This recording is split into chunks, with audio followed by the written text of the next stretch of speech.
नमस्कार दोस्तों, wealth sky के एक और नए इंटरेस्टिंग वीडियो में आप सभी लोगों का स्वागत है। मेरा नाम है सुधीर और इस पर्टिकुलर वीडियो में हम बात करेंगे Nifty and bank Nifty option chain के बारे में। उसको समझने की कोशिश करेंगे, अंडरस्टैंड करेंगे कि हाँ, कल के ट्रेडिंग सेशन में एक प्रॉफिट बुकिंग देखने को मिल सकती है।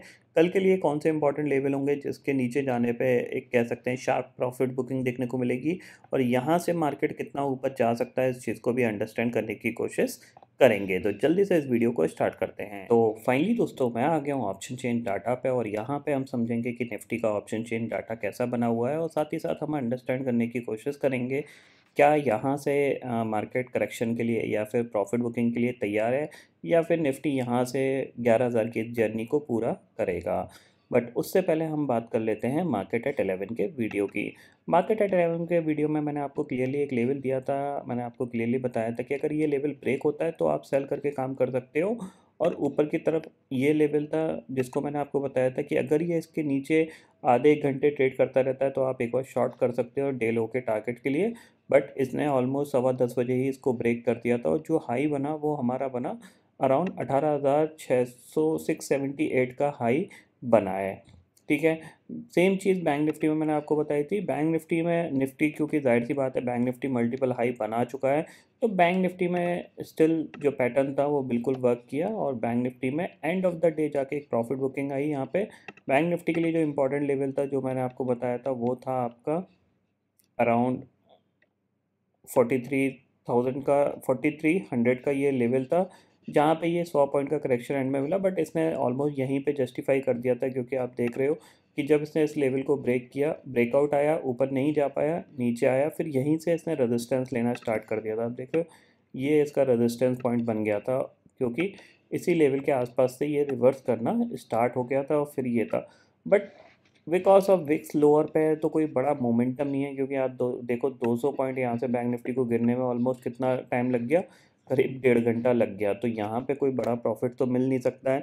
कह सकते हैं कि ऑप्शन अगर किसी ने 43,200 की पुट खरीदी होगी तो जाहिर सी बात है वो करीब 70 से 80 रुपये का उसको प्रॉफिट मिल गया होगा अगर उसने इस लेवल पे खरीदी होगी। ठीक है। बट हमें पकड़ना है बड़ा मोमेंटम, और बड़ा मोमेंटम डाउन साइड कब आएगा, कैसे आएगा, इस चीज़ को हमें समझना है। ठीक है। तो उसको समझने के लिए सबसे पहले हम देखते हैं निफ्टी को, और निफ्टी को अंडरस्टैंड करते हैं, चार्ट का बिहेवियर समझते हैं कि किस तरीके का चार्ट बिहेवियर बन रहा है। तो यहाँ पे 15 मिनट का टाइम फ्रेम का चार्ट मैंने यहाँ पे लगा दिया है। बट उससे पहले हम ग्लोबल मार्केट की सिचुएशन देख लेते हैं। Over the night last trading session में यूएस मार्केट में काफ़ी अच्छा करेक्शन आया था। करीब डाउ 500 पॉइंट के करीब गिर के बंद हुआ, और नैस्डैक भी करीब 176 पॉइंट गिर के बंद हुआ। S&P 500 की बात करें तो वो भी 62 पॉइंट गिर के बंद हुआ, 4,000 के नीचे क्लोज हुई है। और S&P 500 4,000 के ऊपर जब क्लोज हुआ था तो काफ़ी ज़्यादा सेंटीमेंट इम्प्रूव हुआ था, बट अब ये दोबारा से 4,000 के नीचे क्लोज हुआ है। दूसरी चीज़, अगर S&P 500 विक्स की बात करें तो दो ट्रेडिंग सेशन में करीब करीब ये 18% का इसने जंप दिखाया है। क्योंकि अगर हम यहाँ पे देखें, लास्ट ट्रेडिंग सेशन में भी करीब 8% जंप हुआ था, इससे पहले ट्रेडिंग सेशन में भी 10%, 18% जंप हो चुका है। तो थोड़ा सा अब ना आपको अलर्ट रहना है, क्योंकि अब क्या है कि मार्केट क्या है कि इवेंट की तरफ भागेगा, यानी इवेंट की तरफ जाएगा। तो जाहिर सी बात है आपके पास पहला जो इवेंट है वो आरबीआई की क्रेडिट पॉलिसी है। दूसरा इवेंट आपके पास गुजरात इलेक्शन भी है, क्योंकि जाहिर सी बात है 4-5 तारीख से वोटिंग स्टार्ट होगी, और फिर आउटकम आएगा। और उसके बाद आपको फेड की भी मीटिंग है, आपकी फेड की पॉलिसी आएगी 14 तारीख को। 14 तारीख के मतलब 15 तारीख तक आपको अब थोड़ा सा अलर्ट रहना है। कल का ट्रेडिंग सेशन आप सोच सकते हो कि थोड़ा बहुत यहाँ से स्टार्टिंग हो सकती है, कि हो सकता है कल आपको एक डीप करेक्शन देखने को मिले। अगर कल नहीं मिलता तो आपको मोस्ट प्रॉब्ली आपको एक्सपायरी के दिन या फिर मंडे के ट्रेडिंग सेशन में आपको करेक्शन देखने को मिल सकता है, क्योंकि अराउंड नेक्स्ट वीक हमारी पॉलिसी है। देन फिर गुजरात इलेक्शन का वोटिंग स्टार्ट होगा, तो वहाँ पे जाहिर सी बात है कुछ एग्जिट पोल्स वगैरह ये सब आएंगे, तो उनसे भी थोड़ा बहुत मार्केट डिस्टर्ब हो सकता है। और फिर आपकी फेड की पॉलिसी है जो कि अराउंड 14 तारीख के आसपास है। तो कहीं ना कहीं अब आपके पास अगले दोनों सीरीज थोड़ी सी वॉलेटाइल रह सकती हैं। खासकर नीचे की साइड आपको थोड़ा सा ध्यान रखना है, क्योंकि ऊपर तो मार्केट ऐसे वन वे में नहीं जाएगा, धीरे धीरे ही जाएगा। बट नीचे वन वे में ज़रूर आ सकता है, 300 से 400 पॉइंट का करेक्शन ईजिली आ सकता है निफ्टी के अंदर। और बैंक निफ्टी की अगर बात करें तो 1,000 से 1,500 2,000 पॉइंट का भी करेक्शन आ सकता है। ठीक है। इंपॉर्टेंट कौन से लेवल होंगे जिस पे आपको बहुत ज़्यादा फोकस रखना है, उसको हम डिस्कस कर लेते हैं। तो सबसे पहले ऑप्शन चेन डाटा को अगर हम देखें तो यहाँ पे आप देख सकते हो पुट राइटर्स इतने कॉन्फिडेंस हैं कि आप देख रहे हो यहाँ पे 18,600 की पुट पे अभी तो खैर 82 लाख का ओपन इंटरेस्ट है, बट इंट्राडे के ड्यूरेशन में करीब 1,26,00,000 का ओपन इंटरेस्ट यहाँ पे ऐड हो गया था। कॉल की बात करते हैं तो 59 लाख का ओपन इंटरेस्ट कॉल साइड पे है। 18,500 की पुट की बात करें तो 1 करोड़ का ओपन इंटरेस्ट यहाँ पे बना हुआ है, और कॉल की बात करते हैं तो 32 लाख का ओपन इंटरेस्ट यहाँ पे है। तो 18,500 आपके लिए इंपॉर्टेंट लेवल है। 18,480 के नीचे अगर ये ट्रेड करना स्टार्ट करता है तो फिर आपको थोड़ा सा सेलिंग का पॉइंट ऑफ व्यू लेके चलना है। बट हालांकि हम 18,618 पे क्लोज हुए हैं, तो कहीं ना कहीं यहाँ से 100 पॉइंट नीचे की डाउनसाइड रिस्क है अभी भी। 18,500 18,480 आपके लिए एक सपोर्ट का काम कर सकता है, फिलहाल ऐसी कंडीशन है। रेजिस्टेंस के तौर पे मैंने आपको सुबह भी बताया था कि 18,670 680 का जो जोन होगा वो रेजिस्टेंस होगा, क्योंकि इस लेवल पे जाके पुट राइटर थोड़ा सा कॉन्फिडेंस नहीं दिखा रहे हैं, तो जाहिर सी बात है कॉल राइटर्स का कॉन्फिडेंस बना हुआ है, तो ये एक रेजिस्टेंस का पॉइंट यहाँ पे बना हुआ है। ठीक है, अब चलते हैं यहाँ पे चार्ट पे और चार्ट को अंडरस्टैंड करते हैं। तो देखो यहाँ पे अब आप अंडरस्टैंडिंग करने की कोशिश करो। अभी तक निफ्टी ने क्या किया है, अपने प्रीवियस डे के नीचे क्लोजिंग नहीं दी है। ठीक है, बट कल और आज में दोनों में ये अंतर है कि end of the day profit booking आई है। तो अगर कल मान लीजिए ये फ्लैट खुल के अगर ये नीचे निकलता है और इस लेवल को ब्रेक करता है 18,550, तो there will be the first negative sign जो कि यहाँ से जनरेट होगा। तो आपको यहाँ पे क्या है, थोड़ा सा फोकस रखना है। दूसरी चीज़ है कि अगर जहाँ से ये मूव बनना स्टार्ट हुआ था, अगर हम यहाँ से एक ट्रेंड लाइन खींचते हैं तो अराउंड ये ट्रेंड लाइन की भी वैल्यू कुछ इसी लेवल के आसपास आ रही है, जो कि है 18,550। ठीक है, समझ रहे हैं? तो दोनों की वैल्यू करीब करीब सेम लेवल पे आ रही है 18,550 की। तो 18,550 अगर ब्रेक होता है तो फिर हम समझ सकते हैं थोड़ा सा डीप करेक्शन जा सकता है। निफ्टी अराउंड कहाँ तक आ सकता है कि जो नेक्स्ट टारगेट होगा निफ्टी के लिए वो होगा 18,440 का।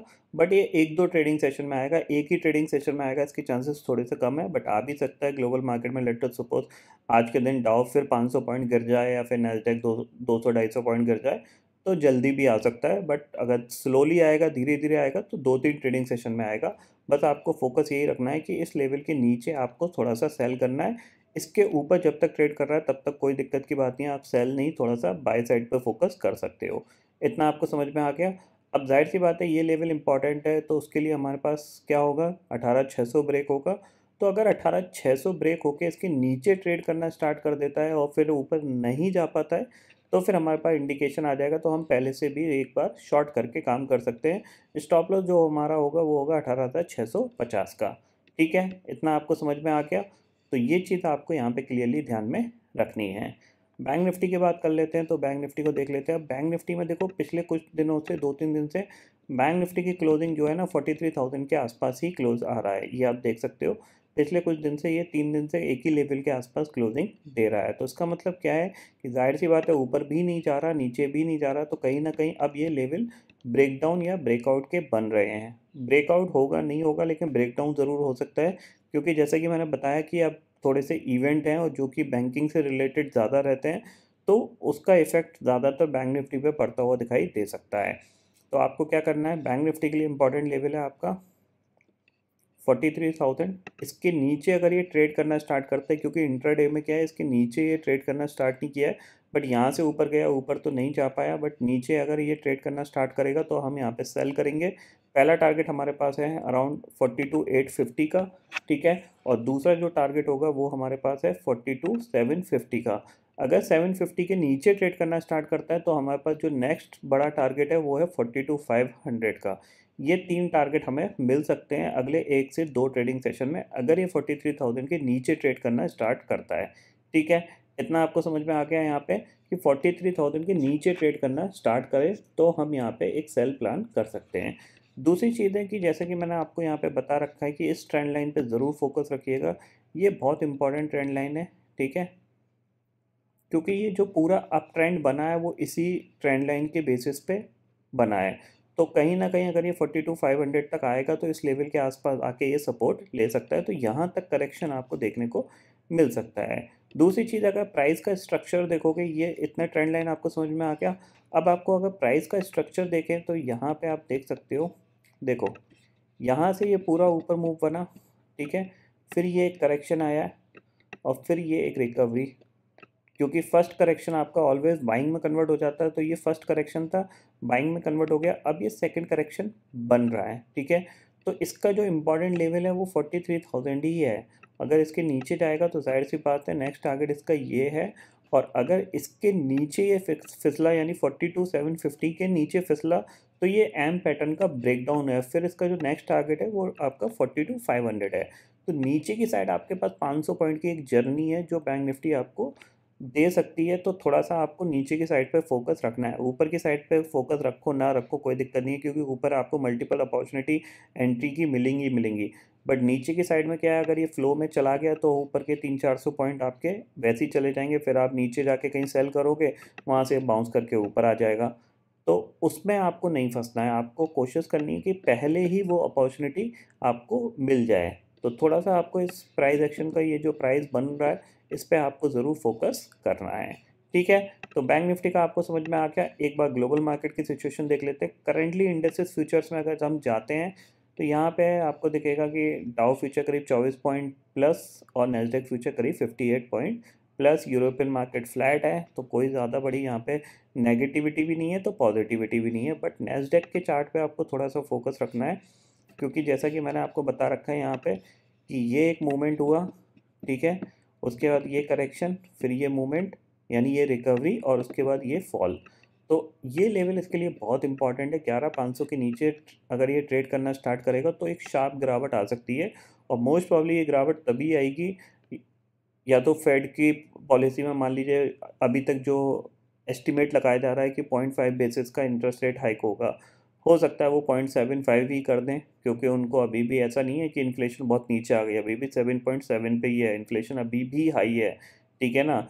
तो अगर ऐसा हुआ तो यहाँ पे आपको एक 2-3% का करेक्शन आपको देखने को मिल जाएगा, 2-3% क्या ज़्यादा ही आपको देखने को मिल जाएगा। तो 11,500 तब ब्रेक हो सकता है, और जिस तरीके का प्राइस बना हुआ है तो जाहिर सी बात है हायर लेवल पे ये सस्टेन नहीं कर पाया, सेम लेवल्स पे रेजिस्टेंस लेके नीचे आ रहा है, तो चांसेस बनेंगे कि ये नीचे की तरफ ब्रेकडाउन दे सकता है। अब कब देगा कैसे देगा ये मुझे नहीं पता, बस चांसेस बन रहे हैं कि ये ब्रेकडाउन दे सकता है। सेम चीज़ अगर आप डाउ के चार्ट पे फोकस करोगे तो आप डाउ का चार्ट भी देख लो,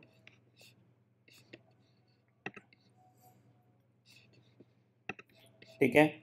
यहाँ पे आप देख सकते हो कि इसने क्या किया, ये एक मूवमेंट हुआ, उसके बाद ये एक करेक्शन है। अब जाहिर सी बात है यहाँ से जो प्राइस है वो अभी भी पॉजिटिव बना हुआ है, बट जैसे ये लेवल ब्रेक होगा आपका अराउंड 33,200-300, तो ये प्राइस जो है वो नेगेटिव में कन्वर्ट हो जाएगा। तो 400-500 पॉइंट यहाँ पे और करेक्शन आ सकता है, उसके बाद हम देखेंगे कि प्राइस नेगेटिव हो रहा है या नहीं हो रहा। ये चीज़ आप क्लियरली समझ लीजिए। दूसरी चीज़, अगर यहाँ पे अगर आप अंडरस्टैंड करोगे तो मैं यहाँ पे 5 आवर्स का चार्ट लगाता हूँ, तो आप देखोगे थोड़ा सा कि ये जो करेक्शन कल का आया इससे पहले एक ब्रेकआउट था, और ब्रेकआउट के बाद ये करेक्शन आया है, तो इसका मतलब क्या है कि ब्रेकआउट फेलियर के चांसेस बहुत ज़्यादा बन रहे हैं। तो कहीं ना कहीं अगर ये इस लेवल को ब्रेक करता है 33,500 को, तो आपको थोड़ी सी शार्प सेलिंग देखने को मिल सकती है, खासकर डाउ के अंदर। और नैस्डैक के लिए मैंने आपको इम्पोर्टेंट लेवल बता ही दिया है कि 11,500 के नीचे शार्प सेलिंग आ सकती है, तो थोड़ा सा आप अलर्ट रह के काम करिए। हायर साइड पे मार्केट बहुत चल चुका है, अच्छा खासा लोग प्रॉफिट बुक कर रहे हैं, मैंने तो ऑलमोस्ट 65-70% पोर्टफोलियो खाली कर दिया है, ठीक है ना। जैसे जैसे ये लेवल निकलते जा रहे हैं तो ऊपर की तरफ यहाँ पे प्रॉफिट बुकिंग करना ही सबसे अच्छी समझदारी है। कोई यहाँ पे ऑप्शन बाय कॉल बाय करके कोई बड़ा पैसा नहीं बनने वाला, क्योंकि ऑप्शन 5-6 पॉइंट ही ऊपर मूव करता है, ज़्यादा नहीं करता, खासकर इंट्राडे में। पोजिशनल किसी के पास पड़ा है तो अलग बात है, जिसके पास डीप इन द मनी हो गया है उसको एक ठीक ठाक सा प्रॉफिट मिल रहा होगा, ठीक है। तो ये सारे पर्टिकुलर पॉइंट आपको यहाँ पे क्लियर हो गए होंगे। तो आई होप दोस्तों ये पर्टिकुलर डाटा आपको समझ में आ गया होगा। दोस्तों फिलहाल इस वीडियो में इतना ही है। आई होप ये वीडियो आपको पसंद आएगा। वीडियो पसंद आता तो लाइक और शेयर ज़रूर करिएगा, और चैनल को जो सब्सक्राइब कर लीजिए, क्योंकि मैं सुधीर लेके आता रहूँगा हर दिन आपके लिए नए नए वीडियो। इसी के साथ शुक्रिया दोस्तों, जय हिंद।